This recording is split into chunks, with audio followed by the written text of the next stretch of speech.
Olá a todos! Bem-vindo ao nosso canal do YouTube.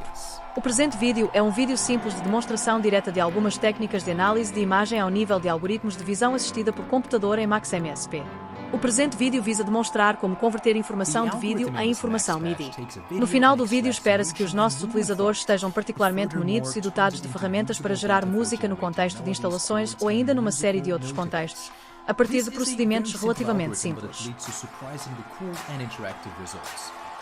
So let's build this from scratch. A primeira coisa que eu vou fazer é importar alguns vídeos para uma sessão contextual de MaxMSP no nosso workspace e a partir daí implementar tudo aquilo que sejam algoritmos de visão assistida por computador e conversão da respectiva informação para MIDI. Isto pode ser feito de muitas formas, e a primeira mais simples e mais fácil de implementar é efetivamente escolher e largar um vídeo de MaxMSP diretamente na nossa sessão de MaxMSP em modo de edição. Mesmo assim, existem outras possibilidades para se fazer este tipo de coisas, logo a começar na possibilidade de usar o objeto do QuickTime.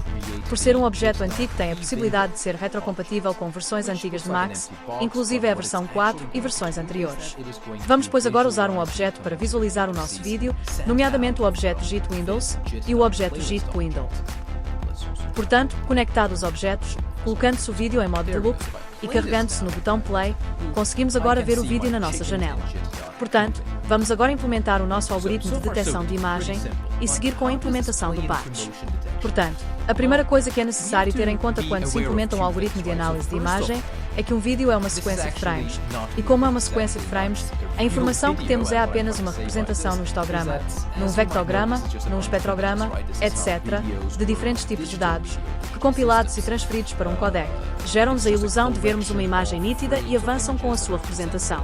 Portanto, há muitas formas de analisar tudo isto, e colocar tudo isto em cima da mesa quando se trata de analisar o movimento numa imagem e traduzir essa informação em dados que possam ser usados para gerar música, luz, som ou outra coisa qualquer.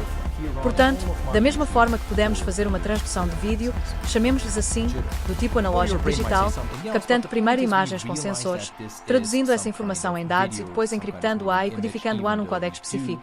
Temos a noção de que esse códec pode ser facilmente depurado e que, se quisermos, inclusive, converter informação cinética e kinestética armazenada no vídeo em algo passível de ser usado para gerarmos sons, luz, movimento ou para fazermos outra coisa qualquer, por exemplo, aquisição de dados numa superfície comercial, se conseguirmos programar uma rotina de TensorFlow para reconhecer pessoas, instanciá-la em Maximo com NodeScript, e de seguida usar processos de data scraping a sair igualmente de MaxMSP, que então tudo isso é possível.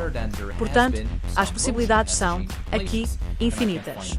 Portanto, pondo isto de forma muito simples, o tipo de análise que vamos fazer resulta, muito simplesmente, de análise de flutuações de espectro de imagem contidas dentro de um codec como contornos de imagem, flutuações de cor, etc., que quando combinados e analisados, permitem-nos ter uma noção perfeita daquilo que está a acontecer nos algoritmos e nos códecs de imagem em causa. Pondo isto de outra forma, se conseguirmos decompor a imagem em parcelas, usando para isso, por exemplo, uma matriz de imagem, então podemos, efetivamente, colocar alguma coisa cá fora. Portanto, se eu quiser colocar, de forma muito simples, um bloco de imagem e fazer quantização da escala alfa de croma dessa imagem, através de uma média calculada no bloco, interpretar essa mesma média, essa mesma som, e usar isso como forma de analisar movimento, ou, muito simplesmente, analisar flutuações de espectro de imagem nos contornos de vídeo, passíveis de serem transformadas em valores de pitch, intensidade, duração e canal MIDI, ou mesmo outros parâmetros, então podemos avançar com algoritmos de descodificação de imagem. Portanto, se tivermos em conta que normalmente um pixel tem uma soma de imagem em formato RGBA e que através da soma e média dos canas de vermelho, verde e azul e ainda dos canais de brancos, podemos quantificar padrões quase infinitos de cor e que estes mesmos padrões de cor, quando reduzidos a parcelas e a blocos que diferem entre o negro e o branco, então é possível, por assim dizer, avançar com uma leitura e com uma descodificação de todos estes padrões. Portanto, se pegarmos numa análise de espectrograma, onde temos flutuações na casa de 1000 valores de vírgula flutuante, contidos entre 0 e 1 e quisermos analisar aquilo que estamos a ver, só temos, muito pura e simplesmente, que fazer criar passos maiores entre estes blocos e reduzir isto a uns 10 ou 20 valores contidos entre 0 e 1, e que se calcularmos as médias diferenciais de espectro entre cada um destes valores, então conseguimos chegar a uma conclusão entre aquilo que são os valores contidos entre uma e outra chave, que então rapidamente conseguimos chegar à conclusão daquilo que é certo, justo e correto, A nível de quantificação de alteração de blocos de cor em que podemos converter, por exemplo, uma matriz de 16 por 16 em notas que consistem entre 0 e 127. E depois a única coisa que temos de fazer é transformar os passos intermédios contidos em cada valor de escala tons monocromáticos, para trigar cada um destes valores e as suas flutuações a nível de altura e intensidade, através da análise de flutuação de brancos. Portanto, posto isto, vamos agora partir para a parte de implementação de tudo isto. Como é que podemos quantificar alterações e partir para uma análise de flutuações de espectro de cor numa matriz com vários valores? Primeiro vamos precisar de fazer uma subtração dos valores da matriz, e para isso começamos, efetivamente, com o objeto JIT_Subtract. Portanto, se tentarmos subtrair as matrizes correspondentes aos dois últimos frames, apenas com o objeto JIT_Subtract, não vamos retornar valores. Mesmo assim existem, efetivamente, formas de contornar tudo isto. Portanto, se quisermos proceder com a análise da imagem, vamos ter, efetivamente, de criar um stream das duas últimas matrizes, da mesma forma que o faríamos usando o objeto ZLStream combinado com o objeto Cycle. Portanto, resta-nos agora uma pergunta, que é, como implementamos tudo isto? A primeira coisa que vamos ter de fazer é conectar um objeto TLL, que em português corrente é sinónimo de Trigger List List, ou disparar lista em 2 passos. O que isto vai fazer? Vai criar o atraso entre duas mensagens, o que depois, tendo em conta que vai sempre haver uma mensagem que vai chegar mais tarde, vai ser equiparável a um ZLStream 2 combinado com um Cycle 2. Posto isto, a única coisa que vamos ter de fazer é cruzar os inlets e os outlets do JIT.Subtract. E foi lá. Temos a nossa escala de cinzas. Tendo, pois, isto em conta, o que vamos ter de fazer de seguida?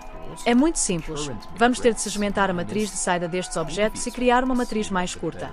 Portanto, gerar uma rotina de aliasing que vai poder ser gerada com o objeto JIT.Matrix. Portanto, como criar uma forma de implementar tudo isto de forma simples, dinâmica e intuitiva? É isso que vamos ver de seguida.